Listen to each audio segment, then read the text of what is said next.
that most men live lives of quiet desperation. It's one of my favorite quotes ever because it's true.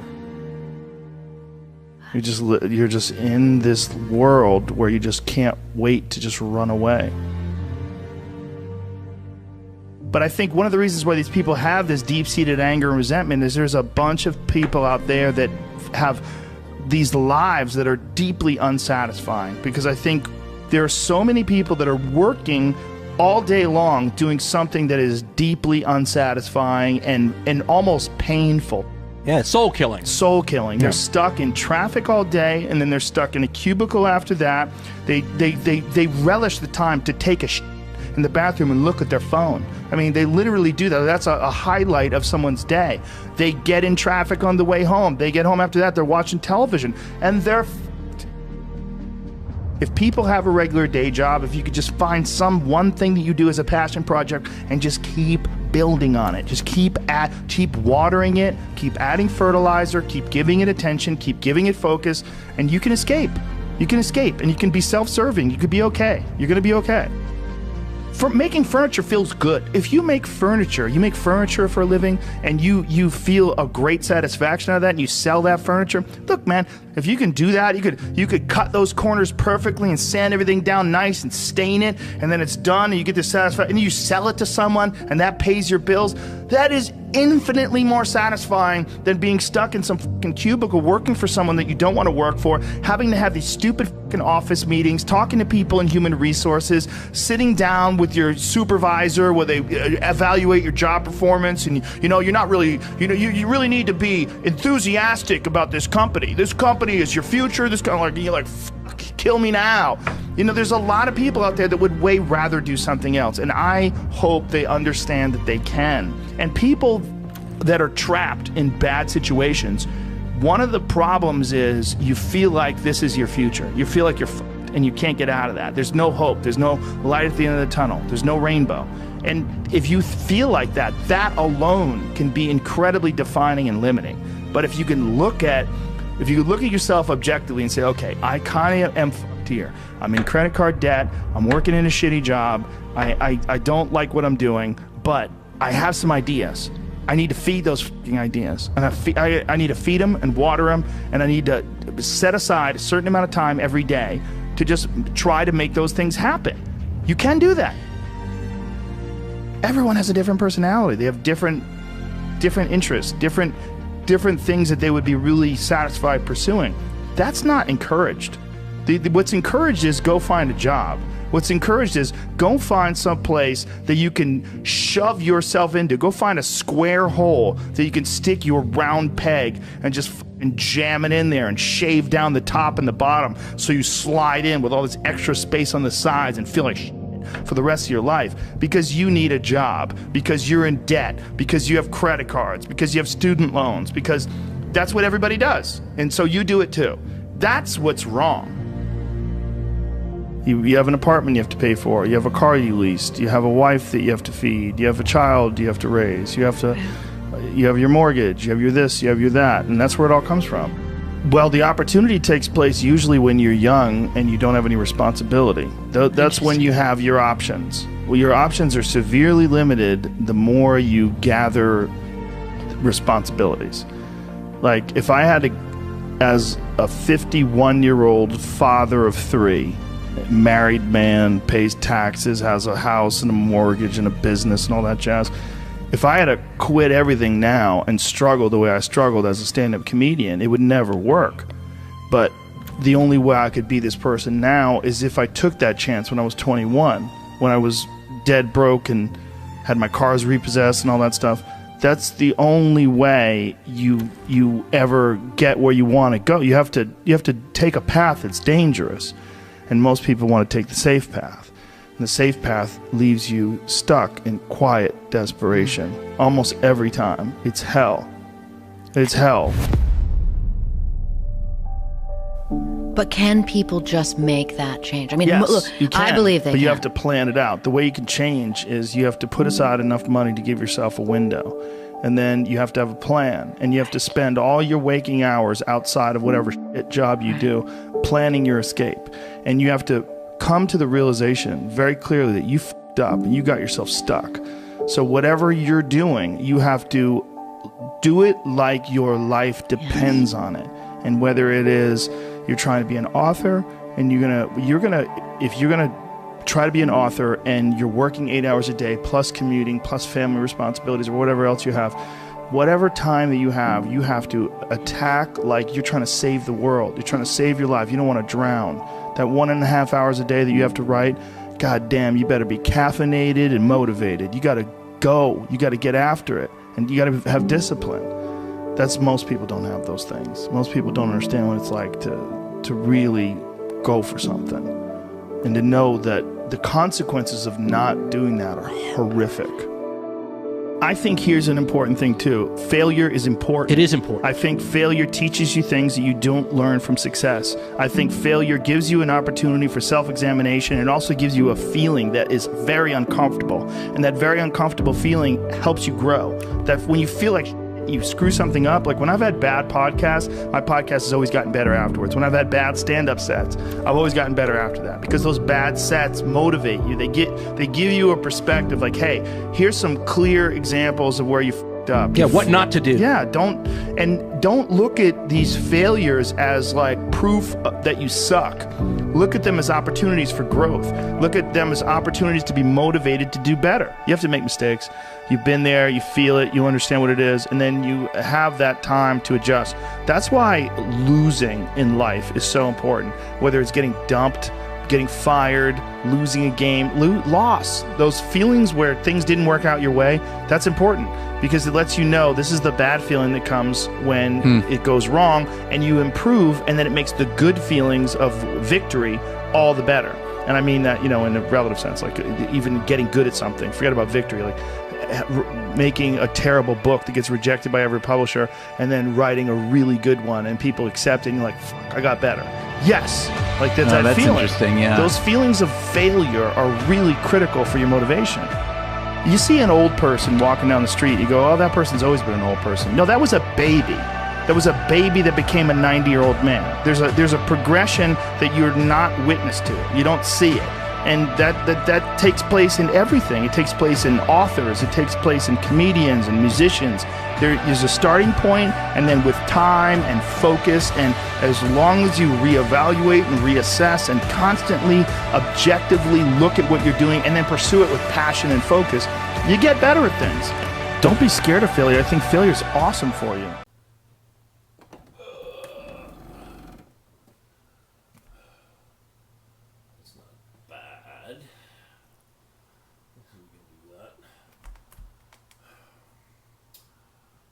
Should be a little higher, though, right? I guess that's what pillows are for. Let's see. I put a couple of pillows down. I just finished training, so. And when I train, my mind goes. It's just the way it is. It's the way it works for me. Normally I've been pretty focused, but that damn cat's got my mind kind of going on overdrive a little bit. Nothing bad, but it's just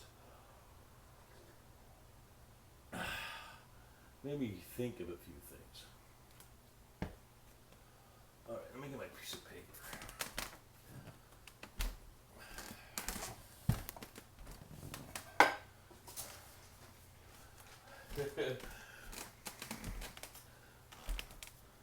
This is what I wrote in between my sets.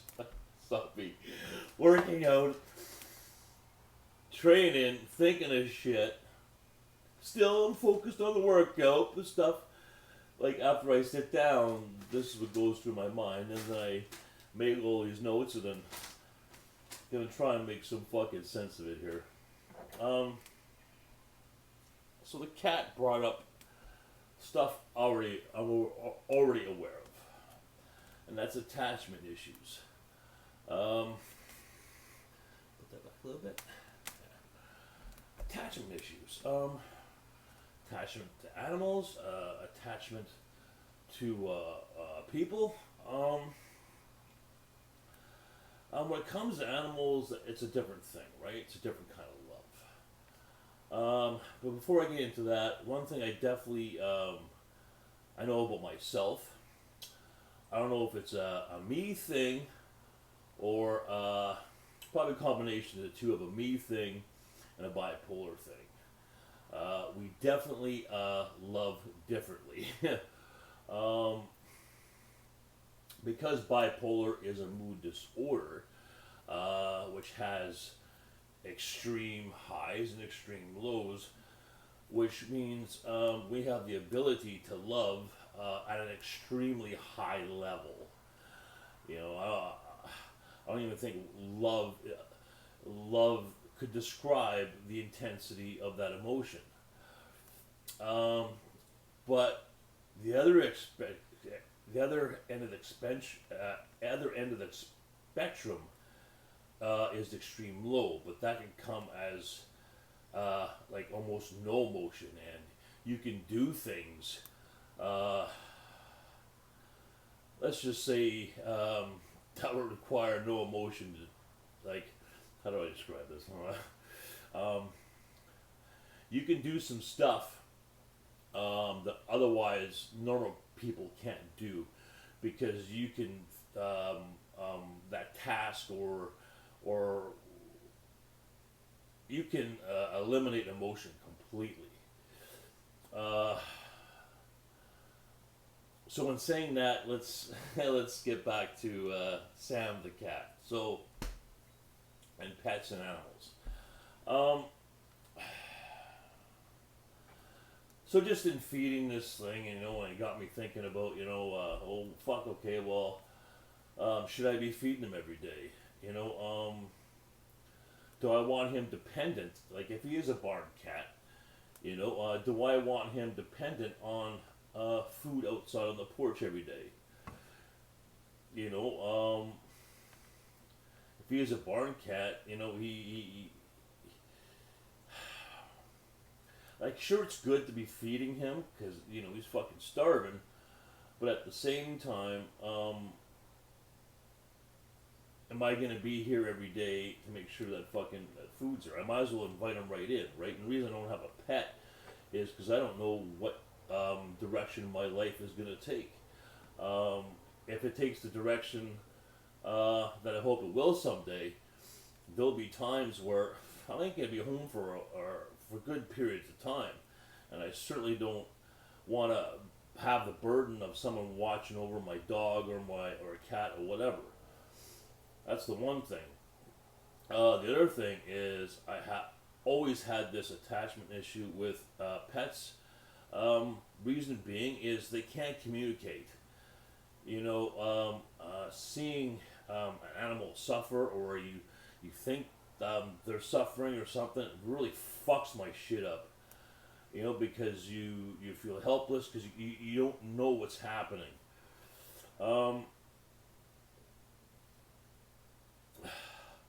Where'd that stem from? Like, I remember I was real young. I was living in a town called Matson. I was like, I don't know, 6. I was like grade 3, grade 4. Me and a friend were. It was a winter time. We were playing on our crazy carpets. We were going down this hill. This might turn out to be a really long fucking video, so just let me know. We were going down this small hill on this crazy carpet, and we're climbing the hill up, climbing back up the hill. We get to the top of this hill. I think I might have told this story in one of my many videos. Anyways, my neighbor's dog got hit by this fucking car. It was a gray lab. I mean, this dog was fucked. It's screaming, it's yelping, there's blood fucking shooting out of this fucking dog's mouth. And me and my friend Sean are just sitting and looking at this fucking thing like, I don't know. I don't know if that affected me for years, or was it some kind of trauma? Did I block it out? Or I don't know. All I know was we watched this fucking dog suffer and fucking eventually stop making noise. We put it on our crazy carpet and we dragged it to the owner, and the owner gave us $5 to bury it. Fuck, we were so young, so we dragged it down to the tennis court and put a bunch of rocks on it and sticks and stuff until we couldn't see the dog anymore. And of course, come fucking springtime when the bus came to pick us up from school, it was right at the tennis court, and sure enough, all the birds started fucking pecking at it and shit, so we fucking, we were reminded all over again about this dog getting hit by this fucking car, right?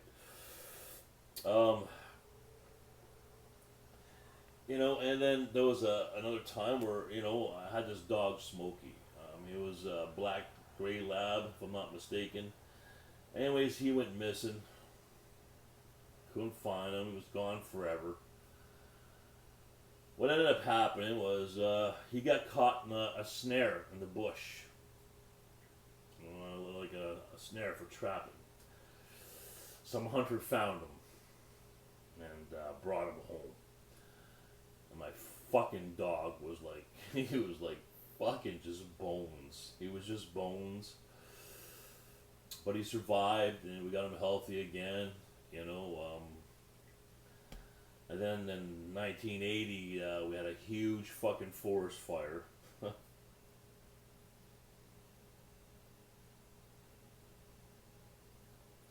So we had to evacuate the town and leave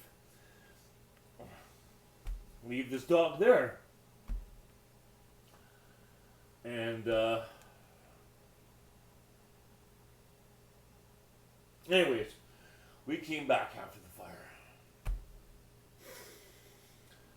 And I ran into Smokey again.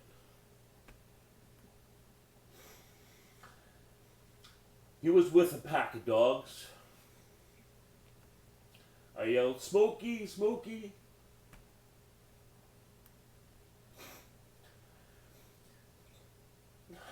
Turned back, looks at me.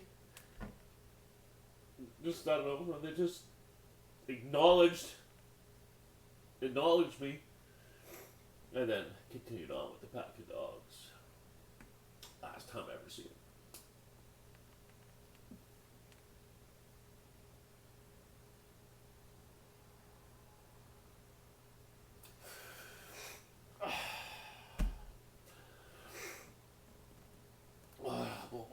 Okay.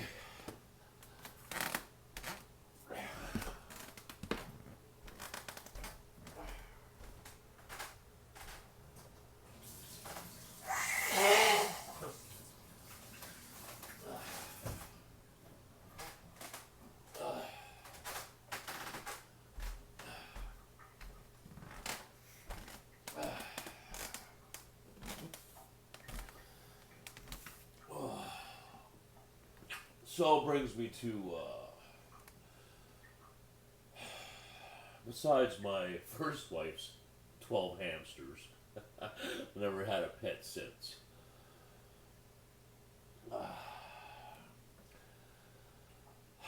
So anyways, my second girlfriend, whatever the fuck you want to call it. First date we had. She had a Maltese. His name was Jendi. And he was sitting on the couch up here. I'm sitting there and I'm looking at him. His tongue fucking licking his nose till it was white. He licked the color completely off. And I'll never forget it. I turned to him and I said, "You're gonna break my fucking heart, I knew, so it was a great dog. Did I love that dog? You fucking rights I did. I used to get a lot of flack, because I didn't tend to the dog a lot. As far as making sure his water's full, his feet, brushing him, do his nails. My girlfriend would do most of that work. It's not that I didn't want to. It's just, I think it was a way for me to keep just a little bit of separation, right? You know, I think that's the main reason behind that. And she turned to me one day. Of course, if you've been following me for a while, you're no stranger to that part of my life. You know, with drugs and work. You know, well, of course, at this time, I didn't know it was bipolar, but my life was pretty chaotic, and there was a lot of I didn't meet a lot of her needs, mainly because a lot of times it just wasn't communicated. But on this one particular time, she sat me down and she said, "I want another dog. I want another Maltese." And she said, "Scott, I fucking need this. I'm not something, I want another puppy. Scott, I fucking need this." Of course, okay, I got it. You need this. So, I saved I think it was $800 for the dog. And we got another dog, and we named him Shadow. So now it's kind of like, all right, okay, now I'm paying for this dog now. So like, okay, well, I'm paying for it now. Now do I have to have sole responsibility over this thing? Like I didn't, So but the good woman that she was, she made sure that she put the same love and attention intended to Shadow as she did for Jendi. Right? So, I'm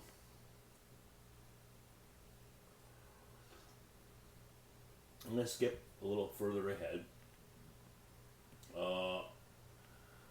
I'm not sure when she made this statement. I'm not sure if she made this statement after we broke up or it was after I seen her after I got out of the hospital. But she made a statement that fucking hurt like a motherfucker. Okay? This is what she said. She says, "You don't love this dog," or referring to maybe Shadow or Jendi or both, or "you don't love these dogs." And that fucking hurt, and I'll tell you why. Because everyone loves differently, especially me by bipolar. She had no idea the intensity of the love that I could feel at moments. That'd be like saying to her, "You don't love me.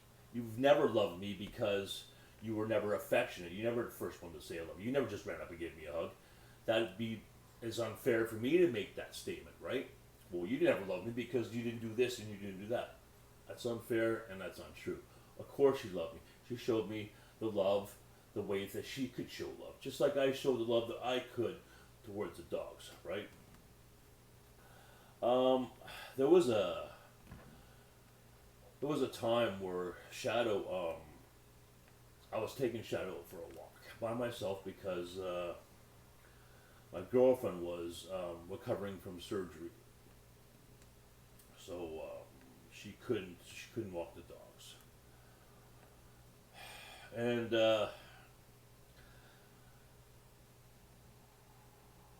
so I took the dogs out. It was the winter time. I had them off leash because we were by ourselves, so it was fine. I didn't think it was a problem to have them off leash. It was late at night. I don't know where some fucking dog came out of nowhere. Someone had him off leash. And doesn't fucking Shadow bolt. Just fucking bolts. He bolts. I grab Jendi, tie him on the leash, I go looking for Shadow. Can't fucking find him. I can't fucking find him. I'm searching everywhere for this fucking dog, and it's fucking cold. I got Jendi home. I said, "Babe, fuck, Shadow ran away. Can't fucking find him." I sat there for 5 minutes. I gotta go back out. I go back out searching for him again. Couldn't find him. Get back home. I just couldn't sit home. I just the thought of that fucking dog freezing, that fucking just. I couldn't. The thought of giving up looking for him was impossible. I wouldn't have stopped. I don't know at what point I would have stopped at. Like, I just.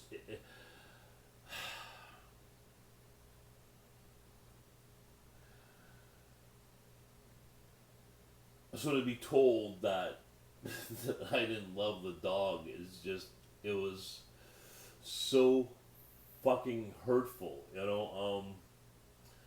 But, you know, of course I forgive it because, well, what do you fucking know? You don't know how I feel, how my mind works. So, of course, I'm not going to take that personally now. Like, at that time I did. But I'm a lot wiser now. And, you know, I understand that there's no possible fucking way that you could interpret love the same way I do. I get it. You know, but, it's still, to have a pet or, you know, to something like that, like, I know the responsibilities of that and emotionally what that does to me, in a good way and in a fucking bad way, you know. And same thing applied to Jendi, you know, like, to this day, I still have no idea why she fucking called me when I was out west, telling me that he died. You know, I was gone. Like, I was fucking gone. Right in the middle of my shit, I get this fucking text, Jendi died. Mind you, it was 2 weeks after he died, not when he died, 2 weeks after he died. He died the 12th. I got the message like on the 24th, 25th or something. Fucked my shit up there real bad. I remember being in the hotel parking lot in my truck. And I'm bawling my fucking eyes out. You know, I felt guilty as fuck because I wasn't there for to bury him or his last days, or I don't know what the fuck was going on, but I felt like a bag of shit. You know, I was a fucking mess because there was a lot of shit that happened out west. You know, and you know, I had mentioned that, you know, Jendi was a big reason for me coming home. But what I didn't mention is there was a cost to that. There was something I had made an arrangement. There was I had made an arrangement out there, and I gave my word on something, and I tried to explain. Listen, man, the man that you that made that deal with you is not that man now. Like, you know,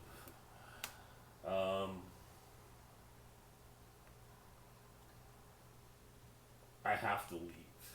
I have to go back on my deal.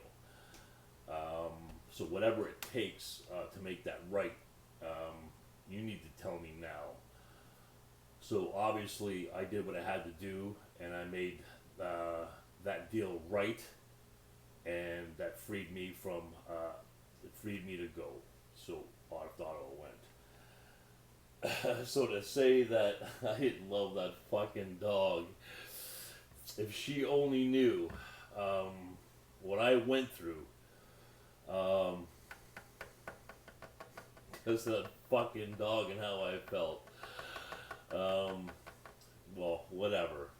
She can't possibly know, and she never will know.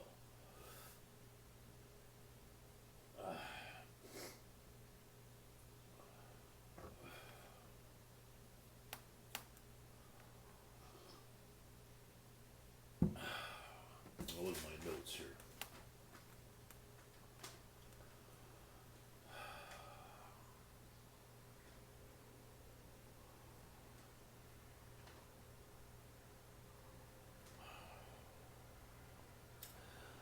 So, we originally were talking about attachment issues. And that all stems from it, right? If I didn't get attached to her, I didn't get attached to these dogs, none of this pain or anything would have happened, right? None of it. It wouldn't have affected me then, it wouldn't have affected me now, and how I decide to do things. You know, it's not about regret, it's just about making better choices now. You know, it's not, it's just, you don't fucking get a pet because you're fucking lonely. You get a pet because you're in a position to give someone or something a better life, and you're making that commitment, right?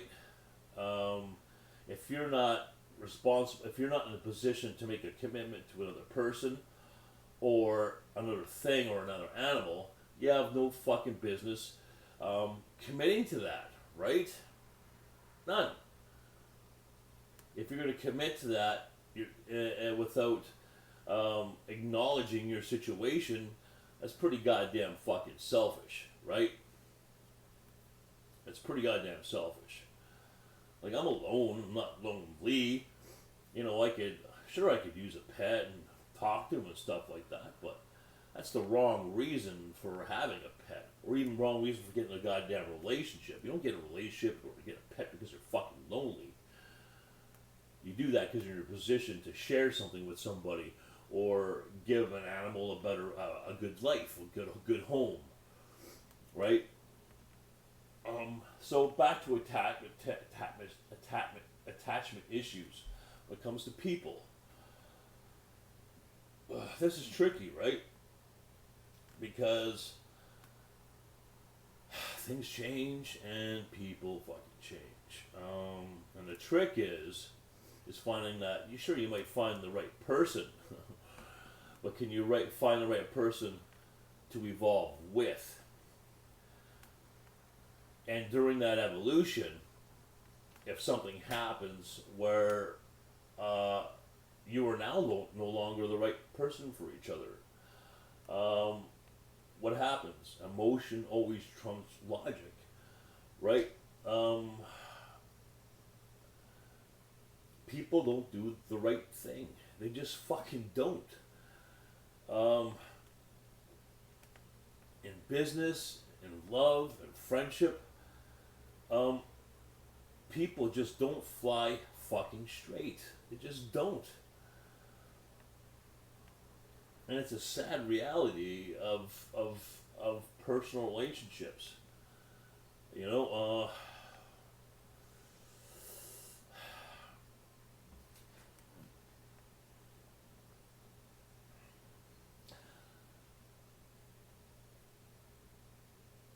let's start with business. There was a time,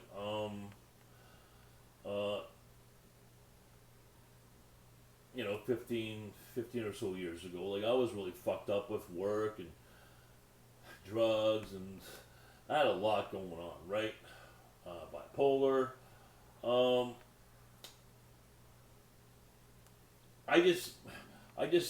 was trying to buy time at one point. I'm like, okay, well, these drugs are kind of hurting me, but at the same time, they're trying to help me figure things out.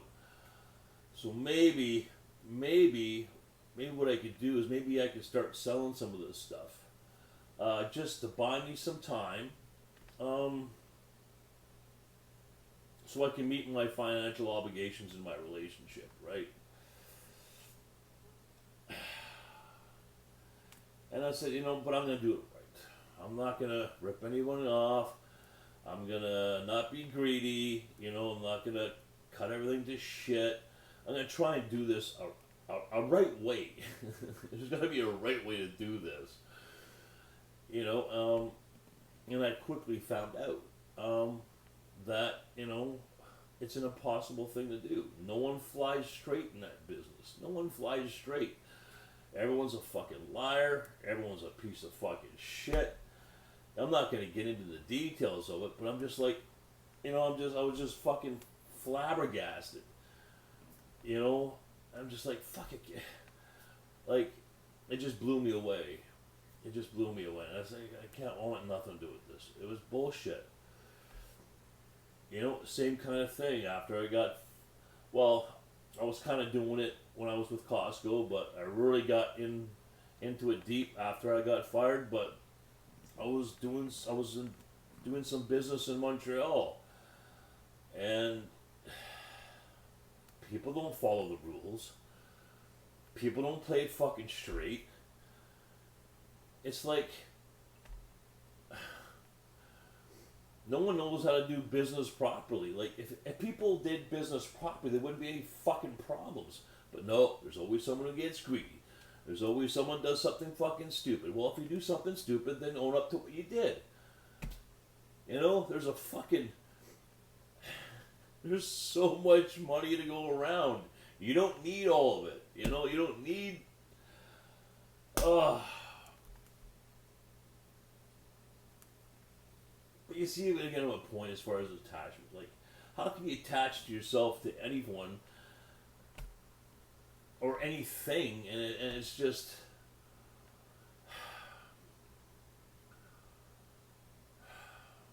but... Like, I'm very forgiving. It's not like I don't understand why you made that choice, why you decided to fuck him over or her over.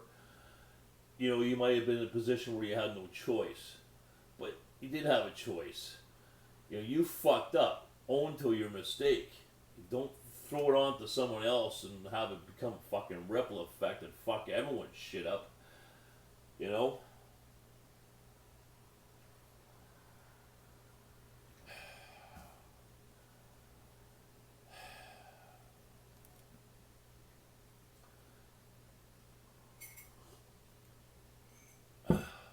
You're doing street shit?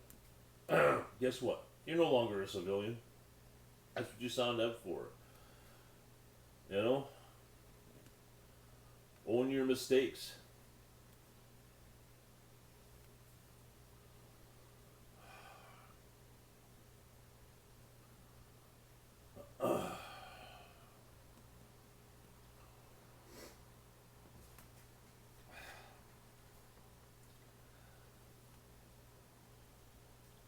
Sometimes I wonder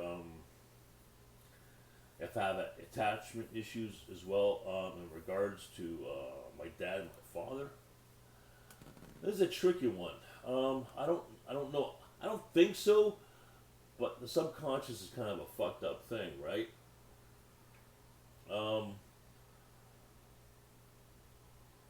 I never really paid them any thought or really had any problems with them until these two situations happened. After I was fired, I didn't know what I was going to do. What I did know is there was a life that I didn't want to do anymore.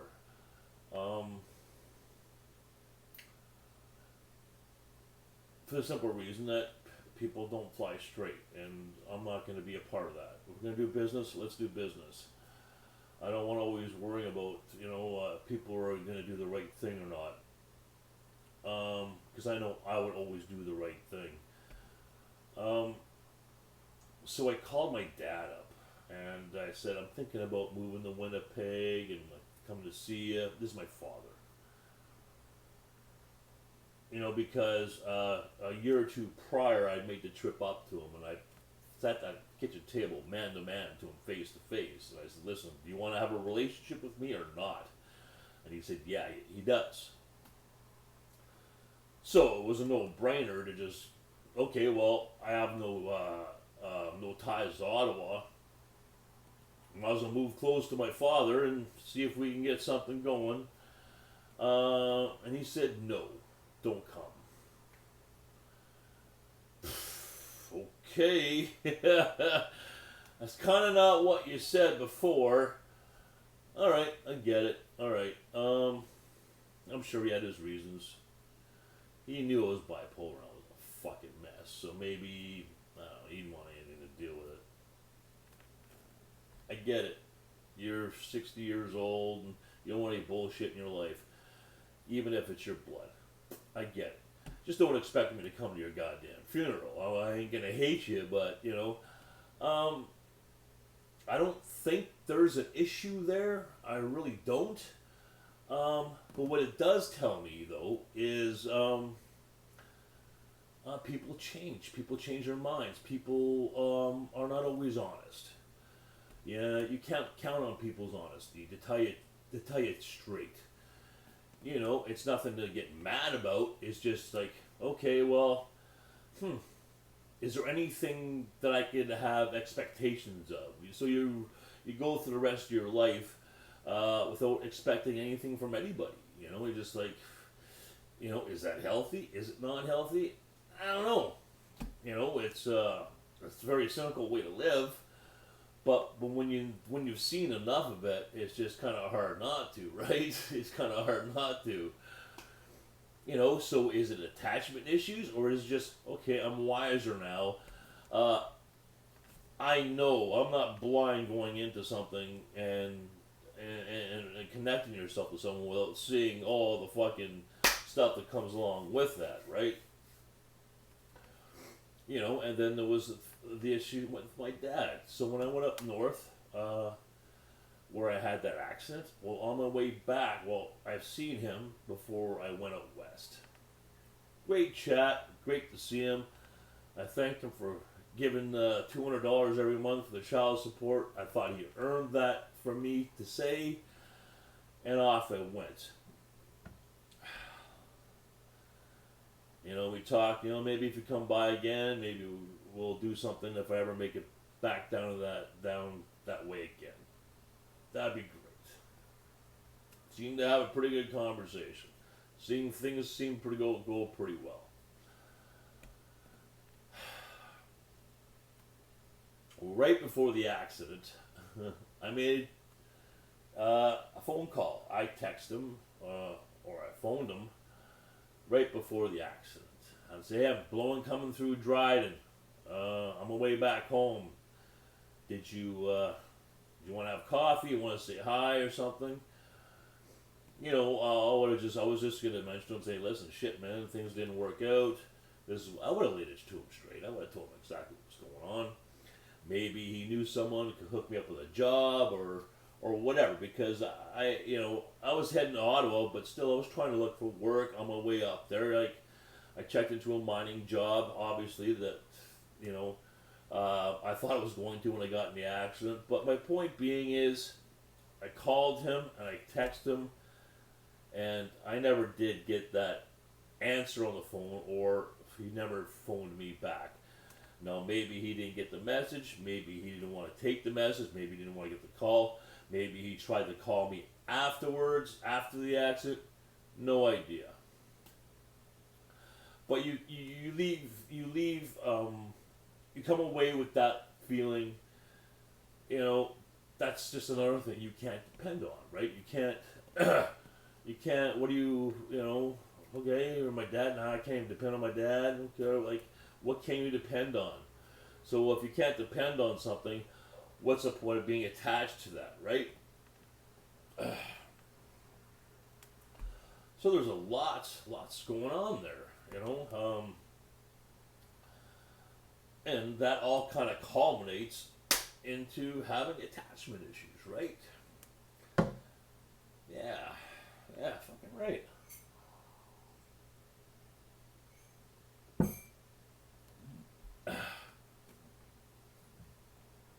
Hey, nothing's guaranteed. Friendship's not guaranteed. Family's not guaranteed. Nothing's guaranteed.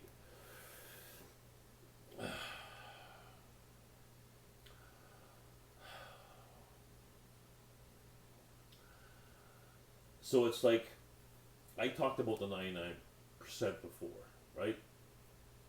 Finding your own 99%. Once you find that, you'll be surprised how much shit you don't need, whether it be materialism, whether it be friendship, whether it be love. Once you've filled 99% of that shit, you're gonna avoid a lot of those attachment mistakes, right? So, like I said, back to Sam the cat. So I'm not really thinking about my personal feelings about how, if like, I'm not so much worried about attaching myself to the cat as I am as about fucking up his life. You know, like, do I want him dependent on me? Do I want him to put him in a position where he has to depend on me to feed him every day? When, opposed, if I wasn't there, he'd still have to fend for himself. So, what I've concluded, what I'm going to do, is I'll have some water up there. But I'm not going to make it a point to make sure that I feed him all the time. This way, he can continue to fend for himself like he does, right? Whether he kills birds, whether he kills mice, whatever the fuck that cat does to live, you know? And then I'll just feed him once in a while.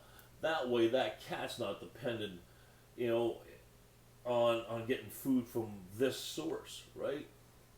That's kind of the way I'm kind of looking at it, you know, because for me to feed him every day, sure, he'd have a full belly, but at the same time,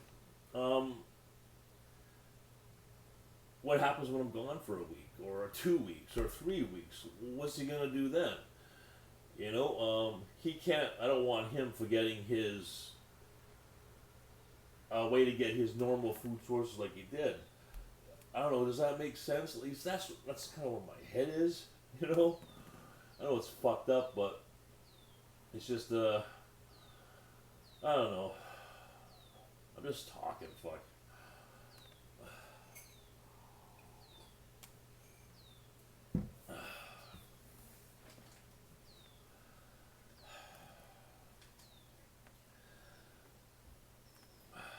And that's the thing is, people don't talk, right? People don't talk enough to each other. Listen to this. So, I told you not too long ago I was having a full issue with my ex, you know, with the, she had cancer and stuff, you know, and she caught me at kind of a weird time, you know, so I called to check up on her, seeing how it was going. You know, I was training one day and I sent some fucked up texts that she misunderstood, and you know, and I said, "Oh, sorry, it's the way I get when I train. I didn't mean what I said. It wasn't nothing bad. It was just she just interpreted it not the way that it was intended." But I let it sit for a couple days, and I thought to myself, I'm like, you know what? She never once even said, well, you know, thanks for calling, thanks for your concern. That really kind of fucked me up. Like, who does that? Like I had a friend who called me 2 weeks ago. You know, I'm like, well, hey man, thanks for checking in on me. You know, I appreciate that. There wasn't any of that from her. Like, it's so retarded. I guess I'm just sick and tired of. I'm at the point where I'm sick and tired of fucking trying to figure people out. You know, like, am I wasting my time here? Like, what am I doing with talking to you? As a matter of fact, why even pick up the goddamn fucking phone? So, basically, I just the last thing I said to her was something along like this. I said, listen, whether I like it or not, there's a part of you, which I'm not going to get into explaining because you're not going to understand this part of it, so I didn't really say anything. But there's a part of you that's with me that's probably never going to die.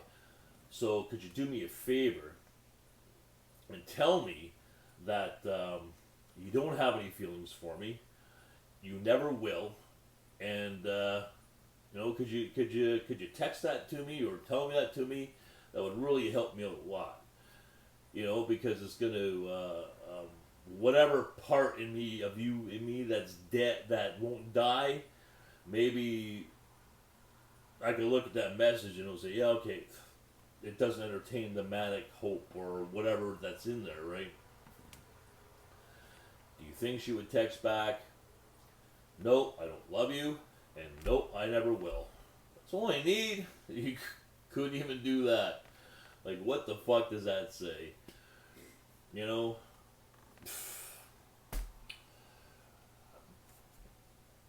And this is the shit that happens when you attach yourself to people. Now, the worst thing that can happen, and these are things, sorry, I'm always bloated here. I'm always like, because I eat so much to keep my size, so excuse me. What was the point I was getting at?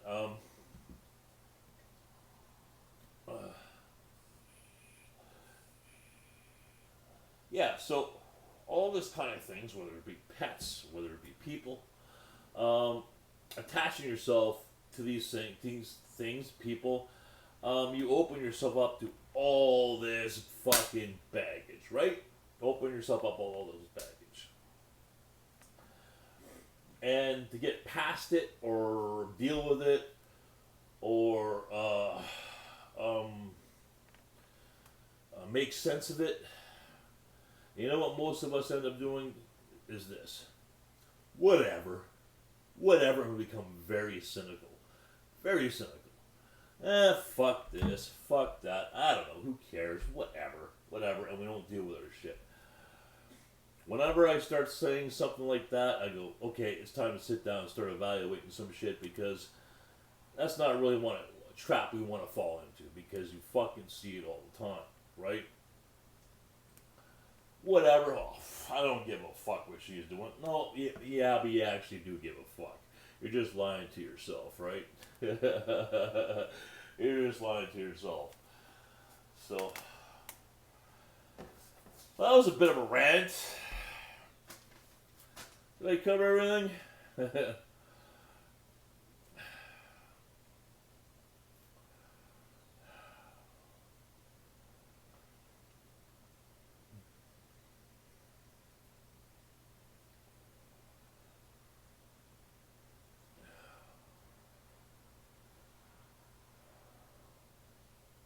Oh yeah, that's one thing I want to talk about.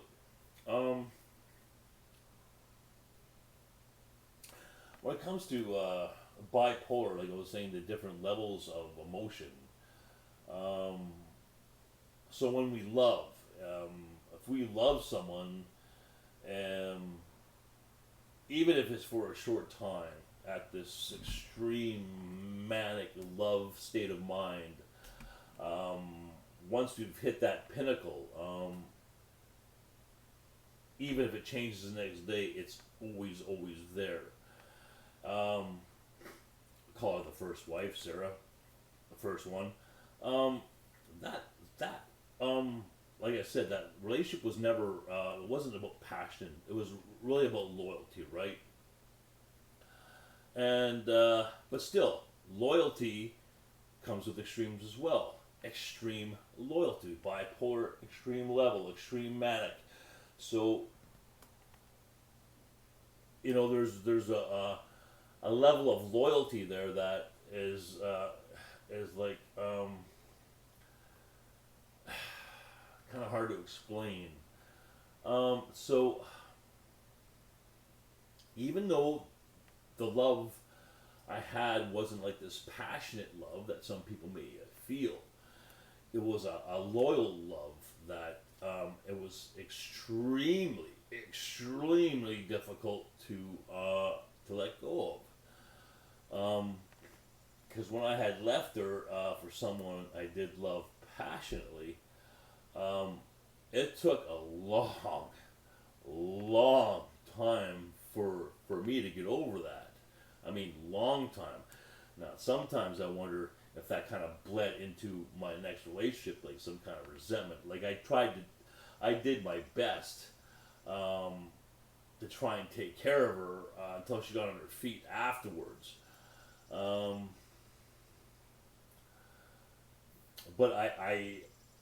I was able to logically kind of go over a lot of different things that occurred to me that allowed me to make peace with that. But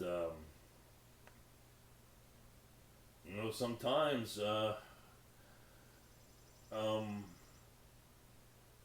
I guess the point I'm trying to make is we all have different definitions of love and how we love.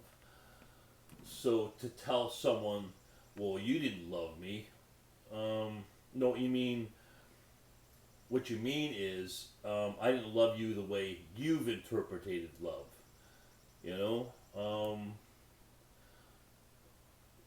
We all attach to different things and for different reasons. And to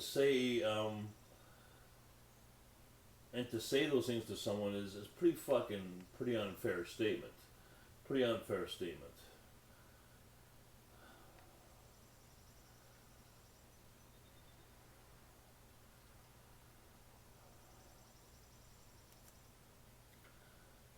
I might have just gotten off track there.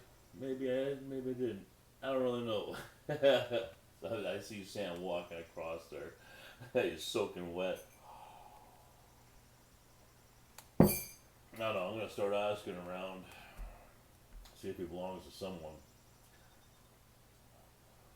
But, anyways, just dealing with this cat, thinking that he might not have a home, kind of got me thinking on this kind of thing. Like if he was a neighbor's cat or something, I probably wouldn't give two thoughts to it. I'd just feed the fucking thing, give him all the attention he wants, but if he is a barn cat, and I say she, it's a she, then, sometimes, getting them to depend on you is probably not the best thing to do, right? So, anyways,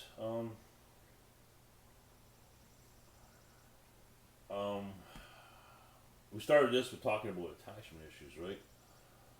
So yeah, obviously, just based on everything I've said,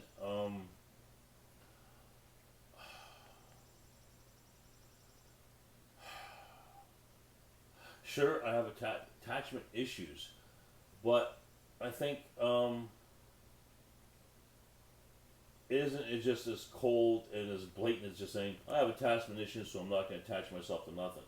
I think it's more, I have attachment issues because I'm a lot fucking wiser now and I understand the repercussions and responsibilities of attaching yourself to someone or something. It's just too bad that I had to be 50 years old to figure that part out. Right? So it's all a matter of attaching yourself is fine. It's just figuring out what's the best case scenario for based on that person and yourselves situation, because you can attach yourself in a lot of different ways, and there's always a best case scenario for both parties, and unfortunately the downside is a lot of people can't sit down and have an honest conversation about that, which is unfortunate. So unfortunately I can't sit down and have an honest conversation with Sam, but he's an animal, so she's an animal, so we'll figure that out. But as far as people, I've found my 99%. I don't need anybody. But when it comes down to that 1%, hey man, if you're not willing to fucking be honest and talking, then sorry, I got no fucking time for you. Till I see you again, take care of yourselves, care of each other. God bless you all.